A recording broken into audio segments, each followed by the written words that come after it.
चलो कहाँ तक हो गया था आपके पिछली क्लास में?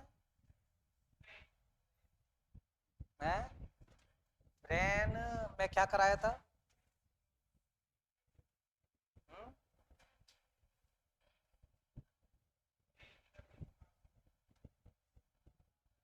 कौन कौन सी चीजें करा दी? विभाजन करा दिया उसको ब्रेन का। ब्रेन के बारे में लिखा दिया आपको। CSF द्रव के बारे में लिखा दिया उसमें। CSF वगैरह के बारे में करा दिया। अब उसके विभाजन पर चल रही थी। जो मस्तिष्क है, मस्तिष्क के कितने भाग हैं आपके? 3 भाग। और 3 भाग कौन कौन से हैं? अग्र, मध्य और कौन सा? पश्च। एक तो कौन सा है आपके? अग्र मस्तिष्क है। एक कौन सा है? मध्य मस्तिष्क है। एक कौन सा है आपके? पश्च मस्तिष्क है। यही चल रहे थे आपके लास्ट में। तो मस्तिष्क पर यदि हम लोग देखें तो मस्तिष्क है,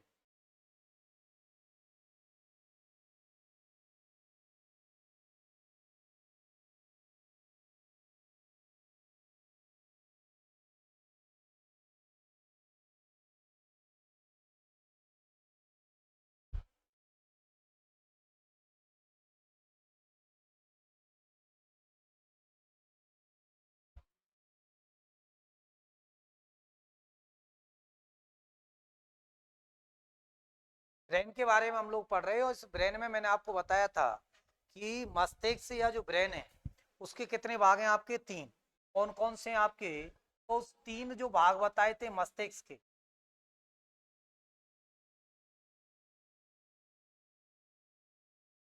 पिछली क्लास में मस्तिष्क के 3 भाग देखे थे आपने। एक फ्लो चार्ट बनाया था जिसमें मस्तिष्क के 3 भाग होते हैं। और 3 भागों में कौन कौन से थे? एक तो था आपके कौन सा? अग्र मस्तिष्क। एक तो आप लोगों ने कौन सा देखा था? अग्र मस्तिष्क देखा था। इसके अलावा कौन सा था? मध्य मस्तिष्क। और मध्य के बाद में कौन सा देखा था आप लोगों ने? पश्चिम मस्तिष्क। तो मस्तिष्क के कुल 3 भाग देखे थे, अग्र मस्तिष्क, मध्य मस्तिष्क और एक कौन सा देखा था? पश्चिम मस्तिष्क। तो ये मस्तिष्क के कुल कितने भाग थे? 3 थे आपके, अग्र, मध्य और पश्चिम मस्तिष्क। अग्र मस्तिष्क, मध्य मस्तिष्क और कौन सा? पश्चिम मस्तिष्क। अब अग्र मस्तिष्क में आप लोगों ने देखा था कितने भाग? अरे अग्र मस्तिष्क को कितने में बांटा था? 2 में बांटा था। कौन कौन से? एक तो कौन सा था? प्रमस्तिष्क। एक तो कौन सा था? प्रमस्तिष्क था। और एक कौन सा था आपकी? डाइएनसेफेनॉल था। डाइएनसेफेलोन। और डाइएनसेफेलोन में फिर 2 भाग बताए थे कौन कौन से आपको? थैलेमस और हाइपोथैलेमस। एक तो कौन सा बताया था आपके लिए? थैलेमस। और एक कौन सा बताया था आपको? हाइपोथैलेमस बताया था। हाइपोथैलेमस। थैलेमस और कौन सा बताया था? हाइपोथैलेमस बताया था आपके। मध्य मस्तिष्क में 2 लूप बताए थे। एक तो कौन सा? ऑप्टिक लूप बताया था। और एक कौन सा? क्वाड्रेटरी लूप।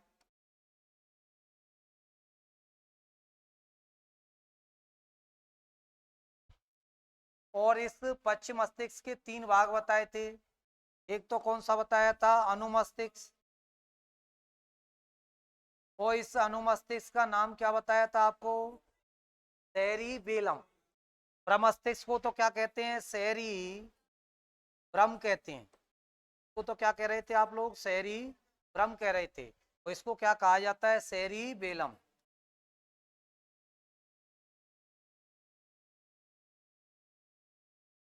के अलावा कौन सा? पोन्स। और एक कौन सा है? Medulla oblongata.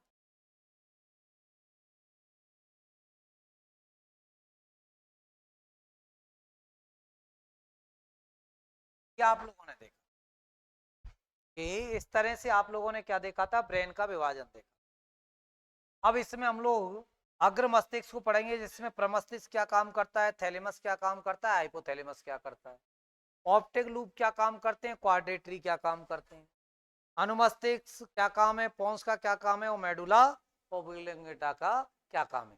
तो हम लोग इनके वर्क देखेंगे कि इनके काम क्या है, ये क्या भूमिका निभा रहे हैं हमारे जीवन, जो भूमिका निभा रहे हैं वो किस चीज की भूमिका निभा रहे हैं? होने को दोनों ही तंत्र संवेग भेजने का कार्य करते हैं, तंत्र का तंत्र और अंतःस्रावी तंत्र। लेकिन अंतःस्रावी तंत्र की गति क्या होती है? डाउन होती है, बजाय किसके? ब्रेन के या तंत्र का तंत्र। इसलिए मेन भूमिका संवेगों में किसकी मानी जाती है? तंत्र की मानी जाती है। बाकी दोनों ही अपनी अपनी जगह भूमिका निभाते हैं आपके। अब इसमें देखा जाए जो प्रमस्तिष्क है, इस प्रमस्तिष्क का क्या काम है? प्रमस्तिष्क जो है, इस प्रमस्तिष्क का क्या काम है या क्या भूमिका निभाता है प्रमस्तिष्क? तो देखो प्रमस्तिष्क में यदि आप लोग देखोगे, इस प्रमस्तिष्क की क्या भूमिका है?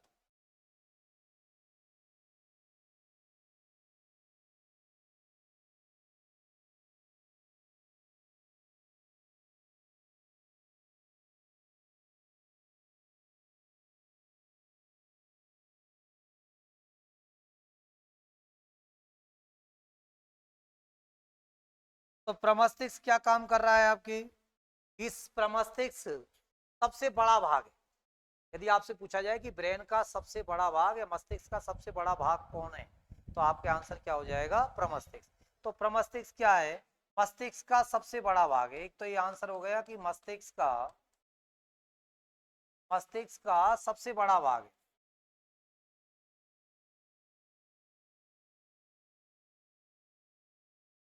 सबसे बड़ा भाग, मस्तिष्क का सबसे बड़ा भाग कौन सा हो गया? तो आंसर होगा प्रमस्तिष्क है, जो मस्तिष्क का क्या है? सबसे बड़ा भाग है। इसके अलावा इसे हम लोग कहते हैं ज्ञान का केंद्र।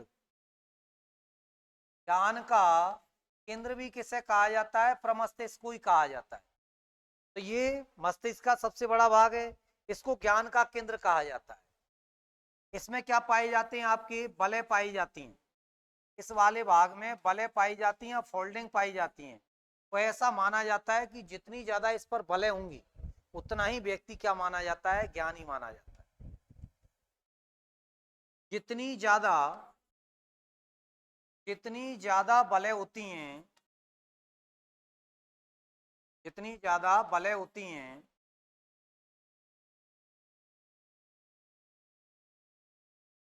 जितनी ज्यादा बलें होती हैं, उतना ही अधिक उतना ही अधिक उतना ही अधिक व्यक्ति को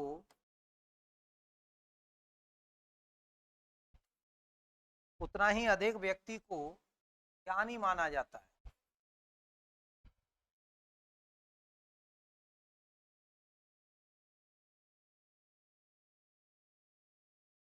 उतना ही ज्यादा व्यक्ति को ज्ञानी माना जाता है जितनी ज्यादा बलें होती हैं। तो यदि आपसे पूछा जाए कि यदि किसी व्यक्ति के मस्तिष्क पर, प्रमस्तिष्क पर बलें ज्यादा हैं, फोल्डिंग ज्यादा है, तो वह व्यक्ति कैसा होगा? तो उसको क्या माना जाएगा? अधिक ज्ञानी माना जाएगा। अधिक ज्ञानी माना जाता है ऐसे व्यक्ति को यदि फोल्डिंग ज्यादा होती है। तो प्रमस्तिष्क को क्या कहते हैं हम लोग? ज्ञान का केंद्र कहा जाता है। इसमें कौन कौन से केंद्र होते हैं? तो याददाश्त के केंद्र इसी में होते हैं। इसके अलावा सोचना, समझना, सोचने समझने की जो क्षमताएं डेवलप हैं आपके अंदर, या सोचते समझते हो आप, उसके केंद्र भी कहाँ पाए जाते हैं? आपके प्रमस्तिष्क में पाए जाते हैं। तो याददाश्त, सोचना, समझना। इसके अलावा पहचानना, पहचानना पहचानने की भी इसी में। पहचानना, एक बार हम लोग किसी चीज को देखते हैं, वो कहाँ छपती है? प्रमस्तिष्क पर, जिससे हम बार बार आसानी से उसको पहचान जाते हैं। ऐसे पूछना नहीं पड़ता है ये कौन है, ये कौन है। तो व्यक्ति पहचानना, याददाश्त, सोचना, समझना, पहचानना, ये पूरे केंद्र कहाँ पर हैं? आपके प्रमस्तिष्क। तो डिसीजन पावर है इस तरह की, वो किस भाग में ऐसे केंद्र पाए जाते हैं? तो आपको ध्यान रखना है प्रमस्तिष्क में। तो याददाश्त, सोचना, समझना और पहचानने के केंद्र पाए जाते हैं,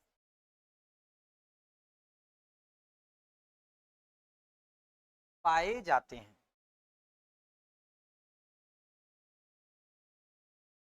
तो इसके केंद्र पाए जाएंगे आपके इसमें। तो इसमें किसके केंद्र पाए जाते हैं? तो आपके आंसर होगा सोचना, समझना, पहचानना, इनके केंद्र पाए जाएंगे। ज्ञान का केंद्र बिंदु इसी को कहा जाता है प्रमस्तिष्क को। प्रमस्तिष्क को ज्ञान का केंद्र बिंदु कहा जाता है। इस ये मस्तिष्क का क्या होता है, सबसे बड़ा भाग है। यदि आपसे पूछा जाए कि मस्तिष्क का सबसे बड़ा भाग कौन सा है, तो आपके आंसर क्या हो जाएगा, मस्तिष्क का सबसे बड़ा भाग कौन सा है, आपके प्रमस्तिष्क। तो प्रमस्तिष्क को मस्तिष्क का सबसे बड़ा क्या माना जाता है, भाग माना जाता है। तो इस तरह के आपके ऑल ओवर क्वेश्चन किससे मिल सकते हैं, प्रमस्तिष्क से पूछे। इस तरह के जो क्वेश्चन है तो आप लोगों से कहाँ पूछे जा सकते हैं, प्रमस्तिष्क से पूछे जा सकते हैं। उसके बाद में मैंने आपको बताया था कि प्रमस्तिष्क के बाद सेकंड भाग है डाइएन्सेफिनॉल। उसमें दो थे, एक थैलेमस और एक कौन सा, हाइपोथैलेमस। एक तो आपके कौन सा है, थैलेमस, और एक कौन सा है आपके हाइपोथैलेमस। तो जब थैलेमस और हाइपोथैलेमस पे यदि आप लोग बात करोगे कि जो थैलेमस है और हाइपोथैलेमस है, डाइएन्सेफिनॉल के दो भाग हैं, एक तो कौन सा है आपके थैलेमस और एक कौन सा है हाइपोथैलेमस। तो जिस प्रकार से आप लोग इसके बता रहे हो कि इसमें इस तरह के केंद्र पाए जाते हैं, तो इसी तरह से उसमें भी क्या पाए जाएंगे, अलग अलग केंद्र बिंदु पाए जाते हैं। और उसमें जो केंद्र बिंदु पाए जाते हैं, यदि थैलेमस की आप लोग बात करो कि जो थैलेमस वाला भाग है, थैलेमस में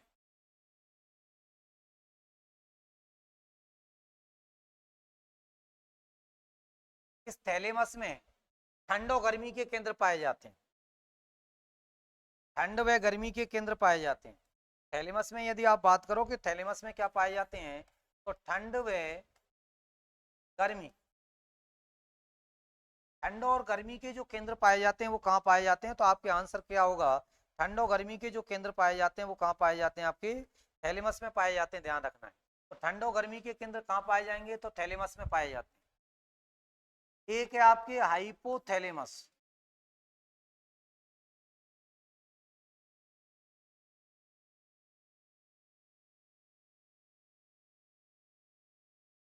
हाइपोथैलेमस, हाइपोथैलेमस भाग क्या भूमिका निभा रहा है, थैलेमस में तो आपने कह दिया कि ठंड और गर्मी के क्या पाए जाते हैं, केंद्र पाए जाते हैं। लेकिन अब बात ये आती है कि हाइपोथैलेमस है वो क्या भूमिका निभाता है। तो हाइपोथैलेमस में आप लोग देखोगे कि जो हाइपोथैलेमस है, एक तरह से आप लोग जब अंतःस्रावी ग्रंथि पढ़ते हो वहां भी इसके बारे में हल्का सा पढ़ते हो, के बारे में उस जगह भी आप लोग पढ़ते हो। और उस जगह जो आप लोग पढ़ते हो हाइपोथैलेमस के बारे में, वो क्या पढ़ते हो कि जो हाइपोथैलेमस जो भाग है वो एक ग्रंथि का कार्य भी करता है। तो आपसे ऐसे पूछा जा सकता है, मस्तिष्क का वह भाग, मस्तिष्क का वह भाग जो अंतःस्रावी ग्रंथि का कार्य करता है, आंसर क्या हो जाएगा, हाइपोथैलेमस हो जाएगा। तो हाइपोथैलेमस क्या है, तो हाइपोथैलेमस मस्तिष्क का वह भाग है जो कैसा कार्य कर रहा है, अंतःस्रावी ग्रंथि का कार्य कर रहा है, अंतःस्रावी ग्रंथि का कार्य कर रहा है। तो यदि आपसे पूछा जाए कि मस्तिष्क का वह भाग जो अंतःस्रावी ग्रंथि का कार्य करता है, आंसर क्या हो जाएगा, हाइपोथैलेमस हो जाएगा। तो हाइपोथैलेमस भाग अंतःस्रावी ग्रंथि का कार्य करता है। इसके अलावा और हाइपोथैलेमस वाले भाग से किस तरह के क्वेश्चन जुड़ सकते हैं, सबसे ज्यादा पूछे जाने वाला यहाँ से क्वेश्चन है जो मैं अगला पॉइंट आप लोगों के लिए लिख रहा हूं, हमारे शरीर का ताप नियंत्रित करता है।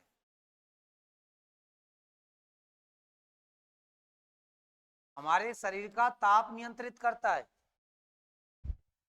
बुखार जब आता है तो उस सेट पॉइंट छिक जाता है, टेम्परेचर सेट पॉइंट है वो, उसके कारण टेम्परेचर क्या है, बढ़ जाता है, सेट पॉइंट अप हो जाता है। तो ये हमारे शरीर का जो ताप है वो नियंत्रित करता है, क्योंकि मनुष्य कैसा प्राणी है, एक समतापी है। ताप क्या रहता है, सदैव समान। और मनुष्य में ताप कितना रहता है, तो मनुष्य में लगभग ताप रहता है आपके 96.9 डिग्री सेंटीग्रेड या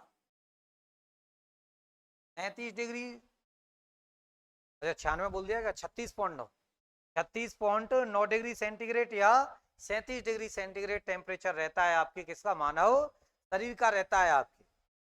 तो जो हाइपोथैलेमस है एक अंतःस्रावी ग्रंथि की तरह कार्य करता है, मानव शरीर के ताप को नियंत्रित करता है। लगभग 36.9 डिग्री सेंटीग्रेड या 37 डिग्री सेंटीग्रेड ताप रहता है। इसके अलावा इसमें भूख, प्यास, प्यार, घृणा, मतलब एक तरह से संवेदनाओं से संबंधित केंद्र भी इसी में पाए जाते हैं। भूख कब लगनी है आपको, प्यास कब है, किसी चीज से स्नेह है या किसी चीज से द्वेष है, तो वो सारे डिसीजन किससे आते हैं, आपके हाइपोथैलेमस के रहते हैं। तो भूख, प्यास, प्यार, घृणा आदि के केंद्र पाए जाते हैं, आदि के केंद्र। तो भूख, प्यास, प्यार, घृणा आदि के केंद्र पाए जाते हैं किस वाले भाग में, तो हाइपोथैलेमस वाले भाग में भूख, प्यास, प्यार, घृणा आदि के केंद्र पाए जाते हैं। और क्या है आपके, रक्तदाब, बीपी जिसको आप लोग कहते हो, रक्तदाब, रक्तदाब नियंत्रण, बीपी कंट्रोलिंग करता है आपके। पसीना, पसीना के केंद्र भी इसी वाले भाग में, हाइपोथैलेमस वाले भाग में। तो जो हाइपोथैलेमस वाला भाग है बड़ा इंपॉर्टेंट है आपकी बॉडी के लिए, क्योंकि आपके टेम्परेचर को क्या कर रहा है, मेंटेन कर रहा है, हाइपोथैलेमस वाला भाग है। इसके अलावा हाइपोथैलेमस वाला भाग क्या कर रहा है, भूख, प्यास, प्यार, घृणा आदि के केंद्र हैं इसमें। बीपी रक्तदाब को नियंत्रित कर रहा है, पसीना नियंत्रित कर रहा है। एक तरह से हाइपोथैलेमस अंतःस्रावी का कार्य करता है। इसलिए जब अंतःस्रावी ग्रंथि आप लोग पढ़ते हो तो पीयूष ग्रंथि पर भी नियंत्रण रखता है, इसलिए इसको हेडमास्टर ग्रंथि भी कहा जाता है। हाइपोथैलेमस वाली जो ग्रंथि है उस ग्रंथि को क्या कहा जाता है, हेडमास्टर ग्रंथि कहा जाता है। तो पीयूष ग्रंथि को मास्टर ग्रंथि कहते हैं, पीयूष ग्रंथि पर भी क्या रखता है, नियंत्रण रखता है, और पीयूष ग्रंथि अन्य पर नियंत्रण रखती है। तो हाइपोथैलेमस वाले भाग को हेडमास्टर ग्रंथि के नाम से भी वहां पर जानते हैं हम लोग। तो ये प्रमस्तिष्क, थैलेमस और क्या था आपके, हाइपोथैलेमस था, जिनसे इस तरह के क्वेश्चन आप लोगों के लेवल पर पूछे जाते हैं। आप लोगों को ध्यान रखना है कि हाइपोथैलेमस अंतःस्रावी ग्रंथि का कार्य कर रहा है, शरीर का ताप नियंत्रित कर रहा है। मानव शरीर का ताप 36.9 डिग्री सेंटीग्रेड या 37 डिग्री सेंटीग्रेड होता है। भूख, प्यास, प्यार, घृणा आदि के केंद्र हैं इसमें। रक्तदाब नियंत्रण कर रहा है, पसीना को क्या कर रहा है, नियंत्रित कर रहा है। अब उसके बाद में आप लोगों ने देखा था मध्य भाग, और उस मध्य भाग में जो मस्तिष्क का जो मध्य भाग था, उस मध्य मस्तिष्क जिसको आप लोग बोल रहे थे, इस मध्य मस्तिष्क में दो केंद्र बिंदु थे। एक तो कौन सा था, ऑप्टिक लूप, और एक कौन सा था, क्वाड्रेटरी। एक तो कौन सा था, ऑप्टिक था, और एक कौन सा था आपके, क्वाड्रेटरी लूप था। ये जो ऑप्टिक लूप है वो तो देखने की क्रियाओं को नियंत्रित करता है, देखने की क्रिया,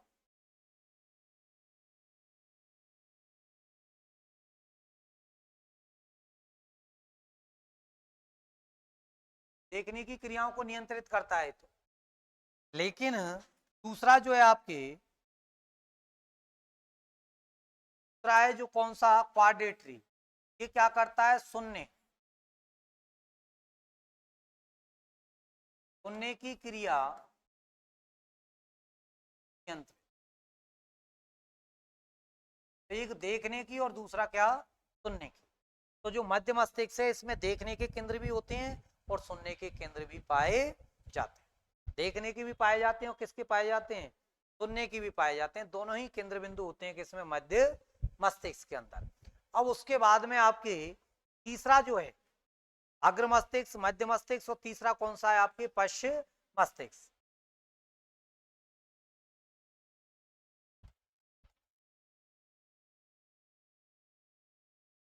इस पश्चिम मस्तिष्क में आप लोगों ने अलग अलग चीजें देखी हैं। क्या देखी हैं, इस पश्चिम मस्तिष्क के तीन भाग देखे हैं अभी आपने। एक तो कौन सा होगा, अनुमस्तिष्क,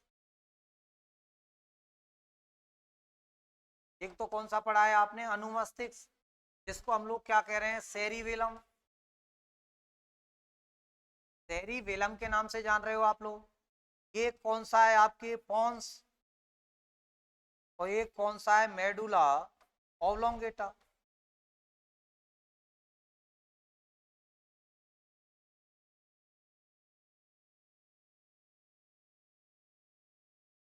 मेडुला ऑब्लोंगेटा है आपके। ये आप लोगों ने दो भाग पढ़े हैं। तो जो पश्चिम मस्तिष्क है इसमें अनुमस्तिष्क, पोन्स और मेडुला ऑब्लोंगेटा पढ़े थे अभी आप लोगों ने, अभी देखा था ना यहाँ विभाजन वाले में। पश्चिम मस्तिष्क जिसमें अनुमस्तिष्क था जिसको सेरिबेलम कह रहे थे, पोन्स था, और एक क्या था, मेडुला ओलोंगेटा था। अब इसमें आप लोग देखोगे कि जो अनुमस्तिष्क है, ये अनुमस्तिष्क क्या काम कर रहा है। यदि हम अनुमस्तिष्क के बारे में देखें कि जो अनुमस्तिष्क है, ये अनुमस्तिष्क क्या काम कर रहा है, क्या इसमें किसके केंद्र बिंदु पाए जा रहे हैं, जिसको आप लोग कह रहे हो सेरिबेलम, नाम से जान रहे हो आप, सेरिबेलम बोल रहे हो। तो ये जो अनुमस्तिष्क है, ये अनुमस्तिष्क क्या काम कर रहा है, जिसको आप लोग सेरिबेलम के नाम से जान रहे हो। तो अनुमस्तिष्क क्या काम करता है, तो ये अनुमस्तिष्क क्या काम करेगा, हमारी जो ऐच्छिक क्रियाएं उन पर क्या करता है, नियंत्रण। अनुमस्तिष्क क्या करता है, हमारी जो ऐच्छिक क्रियाएं, ऐच्छिक क्रियाओं पर नियंत्रण।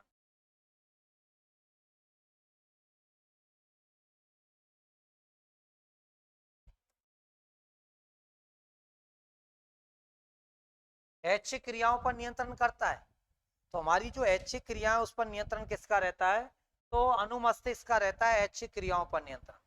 जैसे पेन गिर गया, मैं उठाऊं नहीं उठाऊं ये मेरी इच्छा, इसका मतलब ये कैसी क्रिया हो गई, एक ऐच्छिक क्रिया हो गई, एक ऐच्छिक क्रिया हो गई।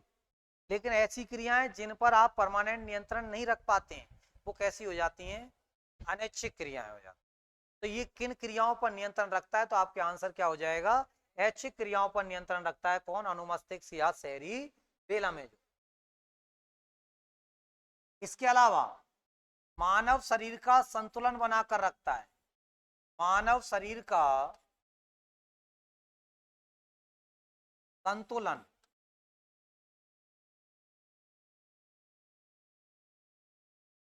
बनाकर रखता है। तो मानव शरीर का संतुलन बनाने का कार्य भी किसका है, सेरिबेलम का है। जब मैं खड़ा हुआ हूँ, आप बैठे हो, हम लोग चल पा रहे हैं आसानी से धरातल पर, ये सब किसकी देन है, आपकी सेरिबेलम की देन। एक तरह से संतुलन बनाने का कार्य सेरिबेलम कर रहा है। इसलिए जो शराब पीने पर, यदि आपसे पूछा जाए शराब पीने पर मनुष्य का कौन सा अंग सबसे ज्यादा प्रभावित होता है, जब तो आंसर हो जाएगा लीवर।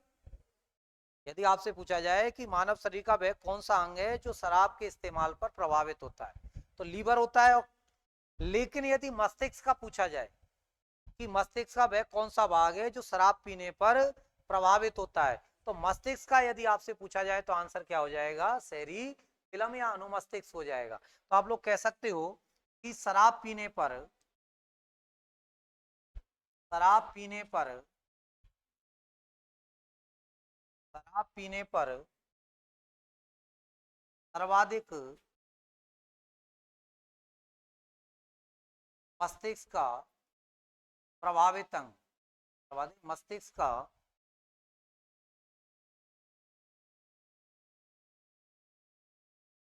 प्रभावित अंग या भाग कह सकते हो।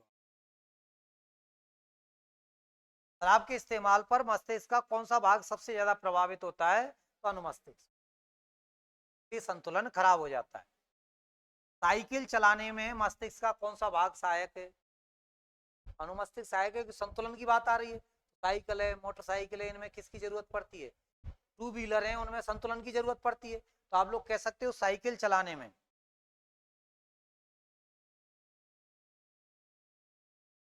साइकिल चलाने में सहायक।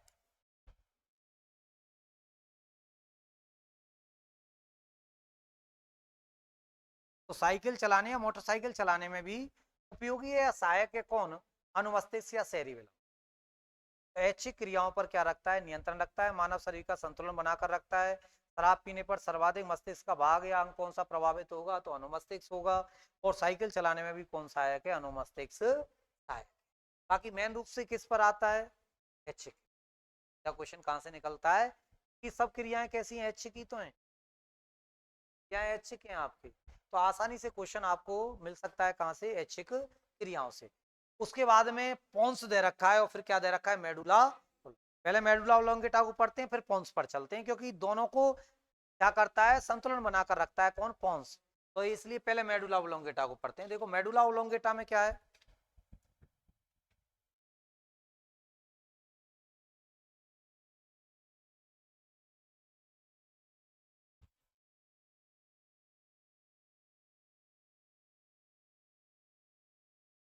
Medulla oblongata. मेडुला ओब्लोंगेटा किन क्रियाओं पर नियंत्रण स्थापित करता है? तो अनैच्छिक क्रियाओं पर।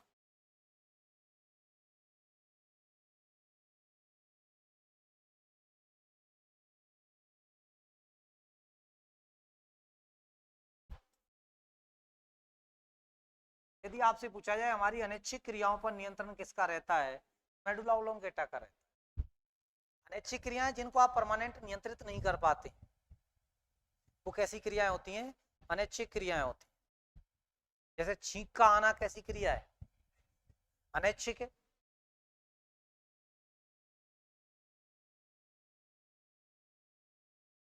छींक आना एक अनैच्छिक क्रिया है। वोमिटिंग होना, उल्टी होना, अनैच्छिक है क्या ऐच्छिक है?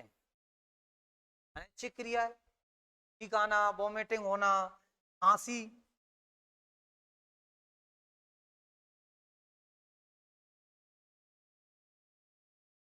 खांसी उठना कैसी क्रिया है? अनैच्छिक क्रिया है। उत्सर्जन है।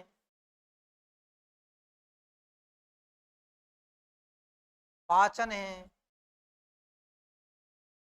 भोजन का, ये भी अनैच्छिक क्रिया है।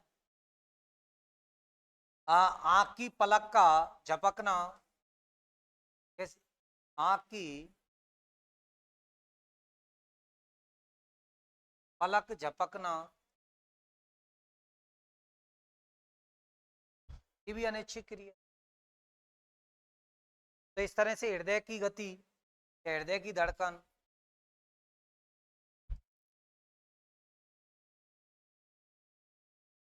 सांस का लेना, सब कैसी क्रियाएं? अनैच्छिक क्रियाएं। तो चलती रहती हैं लगातार आपकी बॉडी में। तो मेडुला ओब्लोंगेटा किन पर नियंत्रण स्थापित करता है? अनैच्छिक क्रियाओं पर नियंत्रण स्थापित करता है मेडुला ओब्लोंगेटा। कि मैंने आपको जो हृदय पढ़ाया था वहां बताया था मैंने आप लोगों को कि ऐसे नोड सीधा जुड़ा रहता है कहाँ? मेडुला ओब्लोंगेटा से।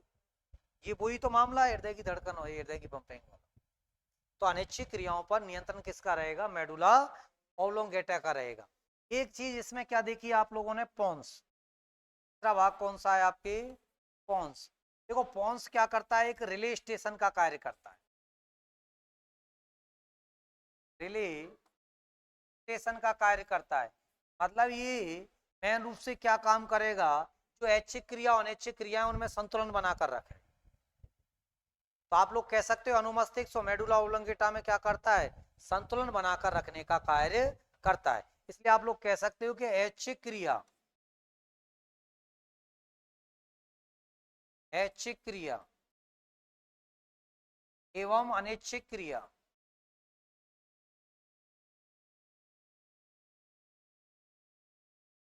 ऐच्छिक क्रिया एवं अनैच्छिक क्रियाओं में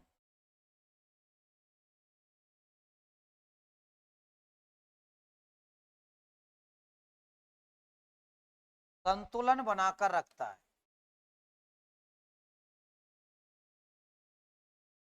ऐच्छिक क्रिया और अनैच्छिक क्रियाओं में क्या बनाकर रखता है? संतुलन बनाकर रखता है। कौन? पोन्स है। पोन्स ऐच्छिक क्रिया और अनैच्छिक क्रियाओं में संतुलन बनाकर रखता है। तो ये आपके भाग कौन सा? पश्च भाग तक, मतलब मस्तिष्क तक की चर्चाएं कंप्लीट हो गई। अब आपके, मैंने आपको स्टार्टिंग बताया कि केंद्रीय जो तंत्र का तंत्र है, दो भाग हैं, एक मस्तिष्क से और एक क्या है? मेरु रज्जु। कल ही क्लास में आप लोगों के लिए बताया था केंद्रीय तंत्र का तंत्र के दो भाग होंगे, एक तो कौन सा होगा? मस्तिष्क, तो एक कौन सा होगा? मेरु रज्जु। अगला भाग हम लोग पढ़ने जाएंगे कौन सा? मेरु रज्जु। अगला जो भाग पढ़ेंगे हम वो कौन सा पढ़ेंगे? मेरु रज्जु। तो मेरु रज्जु से फिक्सा क्वेश्चन है, फिक्स क्वेश्चन है मेरु रज्जु से जो पूछा जाता है आपके। वो कौन सा क्वेश्चन है आपके? तो मेरु रज्जु से फिक्स क्वेश्चन पूछा जाता है प्रतिवर्ती क्रियाओं पर। प्रतिवर्ती क्रियाओं का ही क्वेश्चन आता है वहां से। मेरु रज्जु से जब भी क्वेश्चन निकल कर आता है, प्रतिवर्ती क्रियाओं को लिंक करते हुए क्वेश्चन पूछ लिया जाता है वहां से। तो आगे देखते हैं हम लोग, लिख लिया सबने? अब आगे देखो, जो अगला है आपकी मेरु रज्जु। अगला कौन सा है? मेरु रज्जु।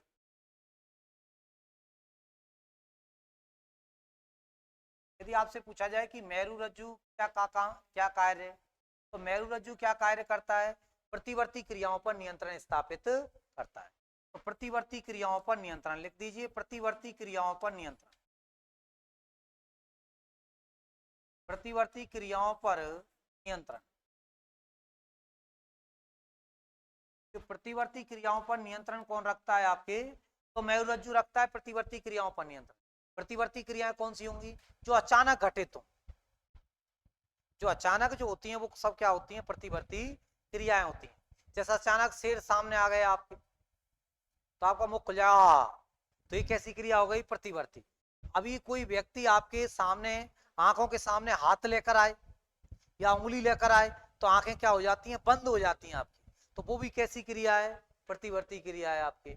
आप सड़क पे चल रहे हो, अचानक नीचे से कील चुभ गई, तो वो भी कैसी क्रिया हो गई, प्रतिवर्ती क्रिया हो गई। अचानक आपके कील चुभी है, आप घर में हो, अचानक कोई बर्तन गिर गए तेजी से, आप लोग क्या है, मतलब अचानक एक घटना सी हो जाती है, तो वही क्या है,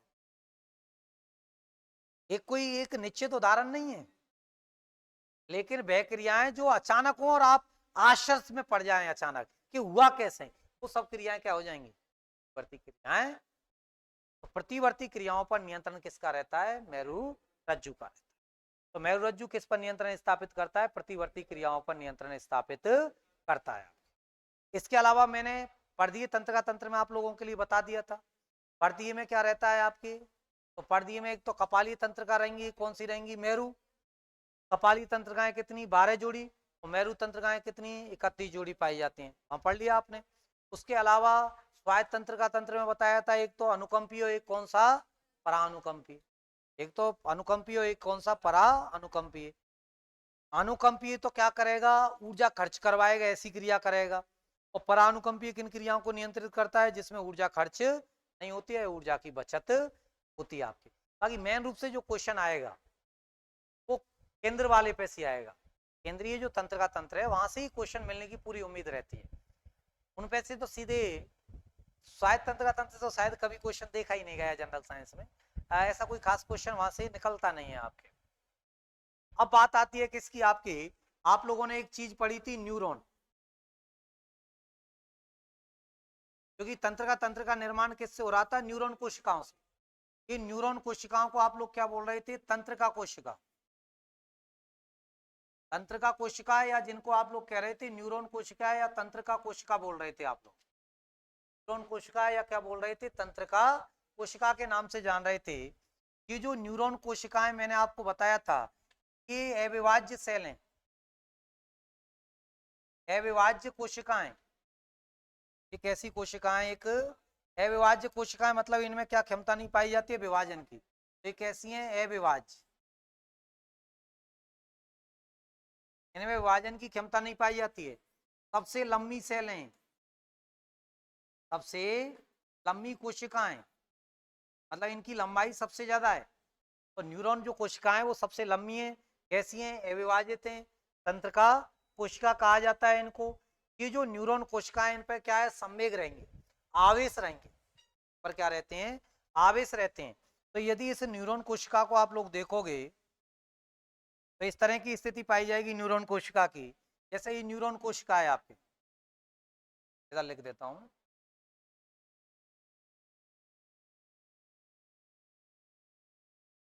तंत्रिका कोशिका, विभाजित कोशिका, सबसे लंबी कोशिका, लंबाई यदि पूछी जाए तो लगभग 90 सेंटीमीटर, 90 सेंटीमीटर के करीब है। ये जो न्यूरॉन कोशिका है, यदि एक न्यूरॉन कोशिका हम लोग देखें तो इस तरह से है,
ये स्थिति पाई जाती है। अब यहाँ पर तरह से माइलन आच्छादित पाए जाते हैं, स्वान कोशिकाएं होती हैं।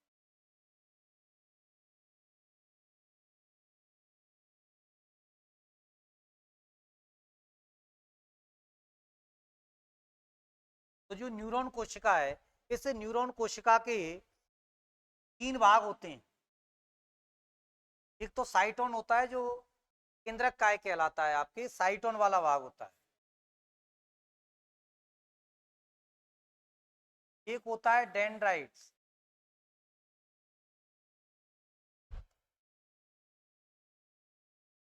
और एक होता है एक्सोन वाला भाग।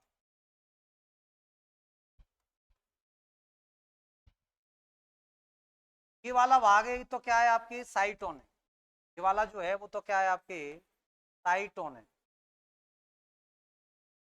ये जो है ये नुकीले से निकल रहे हैं, ये क्या है आपके डेंड्राइन्स, और ये वाला जो पोर्शन है वो क्या है आपके एक्सोन।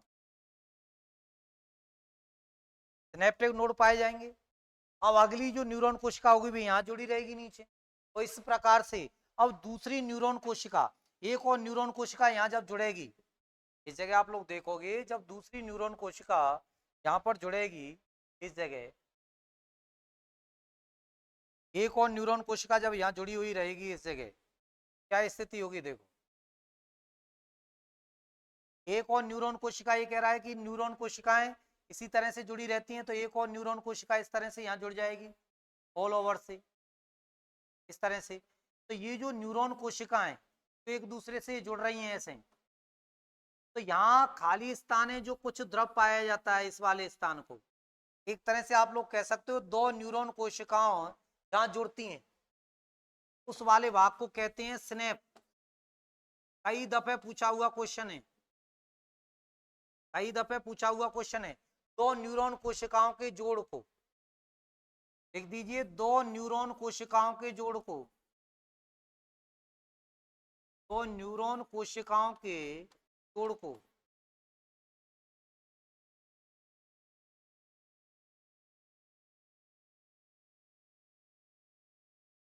तो न्यूरॉन कोशिकाओं का जोड़ क्या कहलाता है, सिनेप्स कहलाता है, जहां दोनों न्यूरॉन कोशिकाएं जुड़ती हैं। ये जो साइटोन है, इस साइटोन में क्या होगा, ये केंद्र होगा, केंद्र पाया जाता है, केंद्रक पाया जाता है आपके। नेजल कण पाए जाते हैं इसमें, ये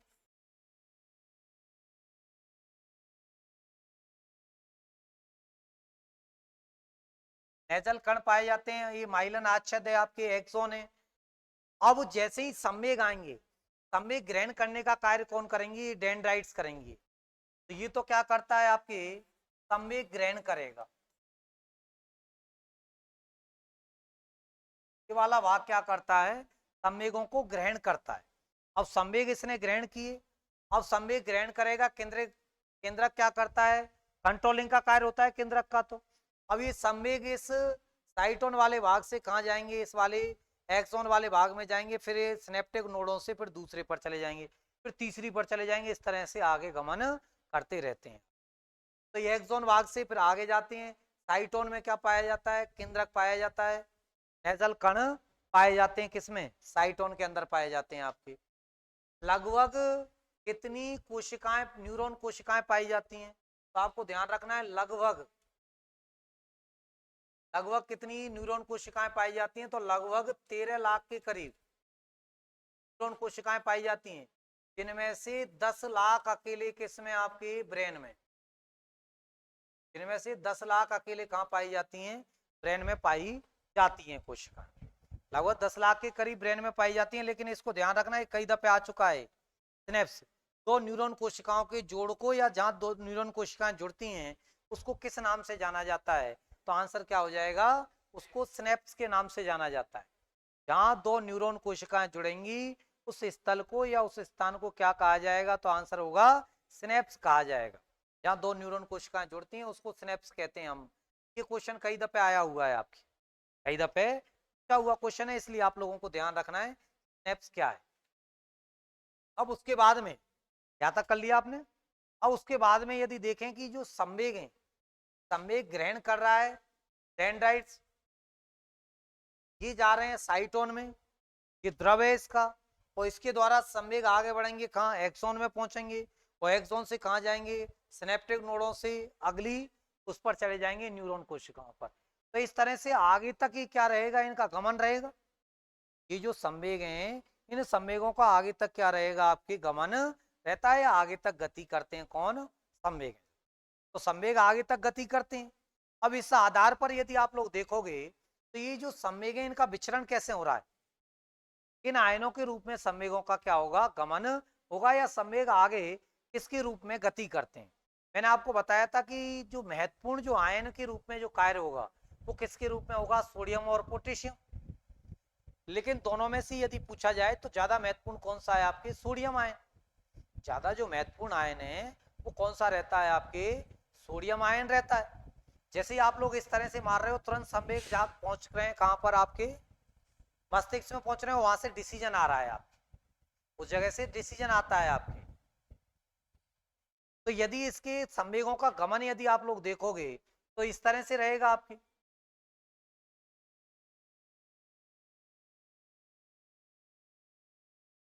इस स्थिर अवस्था में यदि आप लोग देखोगे कि एक स्थिर अवस्था है, इसमें इस तरह से चार्जेबल है,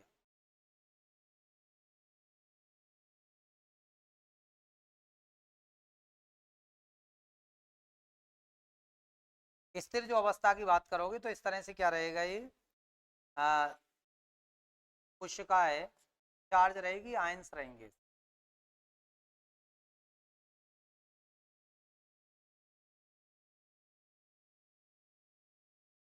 ये जो अवस्था है वो कैसी है, एक शिथिल अवस्था है। कैसी अवस्था है, एक शिथिल अवस्था है, एक विश्राम वाली अवस्था है।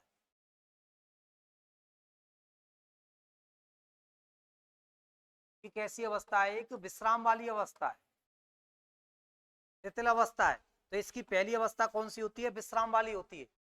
संवेगों का जो गमन है, संवेग है न्यूट्रॉन पर, जो संवेगों का जो गमन है न्यूट्रॉन पर, तो संवेगों का जो गमन है, या संवेग किस तरह से चलते हैं, तो संवेगों का गमन तीन अवस्थाओं में होता है। पहली अवस्था कौन सी हो जाएगी, विश्राम अवस्था हो जाएगी। अभी न्यूरॉन पर आगे गमन करेंगे, जैसे ही आपके ध्रुवीकरण होगा इसका, या ध्रुवण होगी, सेकंड अवस्था कौन सी होती है, ध्रुवण होती है। पहली विश्राम अवस्था ये वाली है, फिर वो ध्रुवण होगा, ध्रुवण पे आयन ट्रांसफर होंगे, ध्रुवण पर क्या होंगे, आयन ट्रांसफर होंगे। तो यदि इन आयनों को आप लोग देखोगे,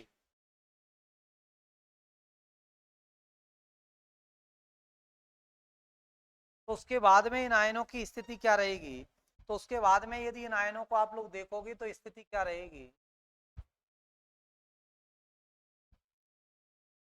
इन आयनों की जो स्थिति है वो क्या होगी, तो परिवर्तित हो जाएगी इन आयनों की स्थिति।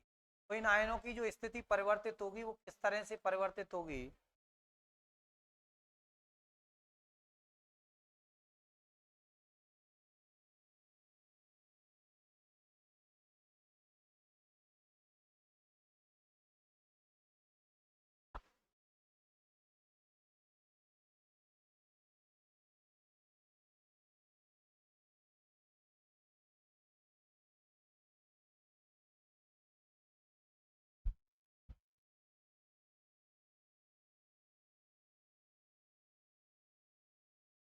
इस तरह से रहेगी। मैं एक ही पाइप पे बना देता हूँ, बाकी दोनों तरफ रहेगी वो आयनों की स्थिति। तो इसको क्या कहा जाएगा, ध्रुवीकरण होना।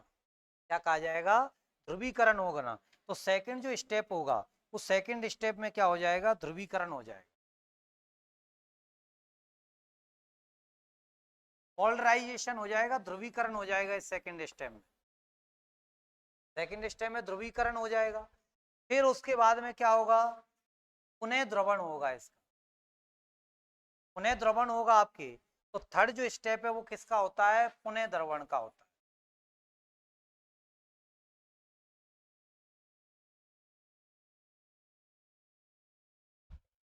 पुनः ध्रुवीकरण होगा आपके, सेकंड जो स्टेप, थर्ड स्टेप होगा, पुनः ध्रुवीकरण होगा। इस तरह से आयनों का क्या है, आगे तक गमन होता रहता है रेगुलर तरीके से।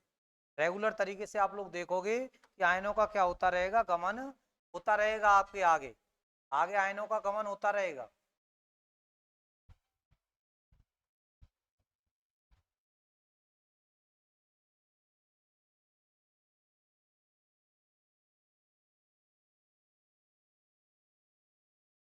इस तरह से।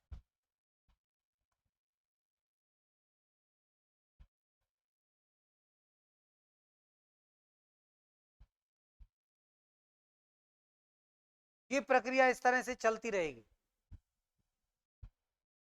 तो आयनों का जो गमन है वो 3 रूपों में होता है, एक तो विश्राम अवस्था, एक ध्रुवीकरण, और एक क्या है, पुनः विश्राम, ध्रुवीकरण और क्या हो गया, पुनः ध्रुवीकरण। तीनों रूपों में आपके कंप्लीट होता है आयनों का गमन है। जो आयनों का गमन इस तरह से तीनों ही रूपों में आपके कंप्लीट होता है। तो ये जो आप लोग देख रहे हो, जो न्यूरॉन सेल देख रहे हो, इस पे इस तरह से चलते हैं आयन, इस पर जो चलते हैं वो इस तरह से ही आयन चलते हैं, इस तरह से चलते हैं आयन, इस पर जो चलते हैं प्लस और माइनस का संचालन रहता है। अब उसके बाद में बात आती है कि जो ब्रेन है, इस ब्रेन से संबंधित कुछ जांच है, ब्रेन से संबंधित कुछ जांचें, कुछ टेस्ट हैं, वो भी किए जाते हैं। जैसे आपको एक तो मैंने कल बताई थी आपको कि एक तो क्या किया जाएगा, ईईजी की जाएगी, ईईजी की जाएगी। पूरा नाम क्या बताया था, इलेक्ट्रोएन्सेफेलोग्राफी। अरे भूल जाते हो भाई, इलेक्ट्रोएन्सेफेलोग्राफी, क्या नाम बताया था आपको पूरा, इलेक्ट्रोएन्सेफेलोग्राफी, इलेक्ट्रो एनसेफेलोग्राफी बताया था। और क्या काम आती है, ये क्या करती है आपके, तो एक तरह से मस्तिष्क की गति का मापन, मस्तिष्क की गति का मापन। तो हृदय की गति का मापन कौन सी कर रही है, ईसीजी। इलेक्ट्रोकार्डियोग्राफी तो किसका कर रही है, हृदय का। और मस्तिष्क की गति का मापन कौन कर रही है, ईजी कर रही है। कौन कर रही है, ईजी कर रही है। सिटी स्कैन एक नाम सुना होगा आप लोगों ने, सिटी स्कैन का पूरा नाम क्या है, सिटी स्कैन का पूरा नाम क्या है, नाम तो बहुत दफे सुना होगा ना आपने, सिटी स्कैन पूरा नाम क्या है, सिटी स्कैन का, computer tomography scan, computer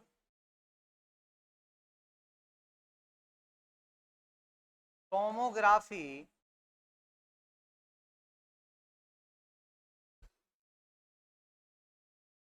computer tomography scan.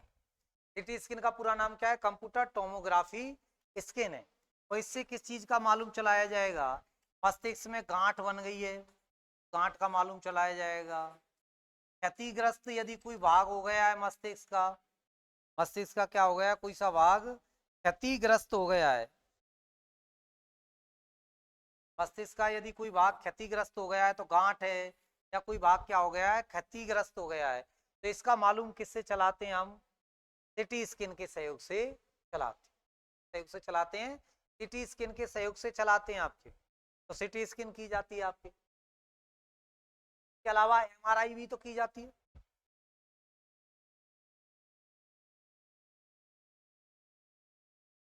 पूरा नाम क्या है एमआरआई का, है?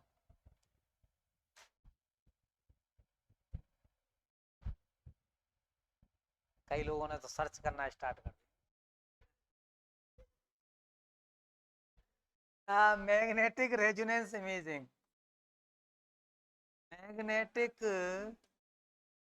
रेजोनेंस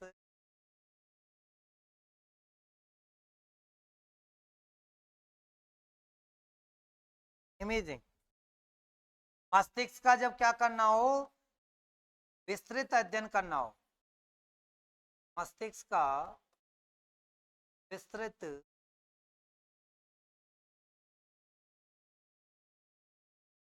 अध्ययन करने में, मस्तिष्क का विस्तृत अध्ययन करने में किसका इस्तेमाल किया जाता है, एमआरआई का इस्तेमाल किया जाता है। तो इस तरह से कुछ जांचों को भी आप लोगों को ध्यान रखना है, जो आप लोगों के लेवल पर काम आ सकते हैं। तो ये आपके मस्तिष्क को लेकर के कंप्लीटली आप लोग कह सकते हो तंत्र का, तंत्र को लेकर के हम लोगों ने कुछ कल पढ़ा था, कुछ आज की क्लास में आपके कंप्लीटली है आपके तंत्र का तंत्र। चलो आप सब लोगों को बहुत बहुत धन्यवाद।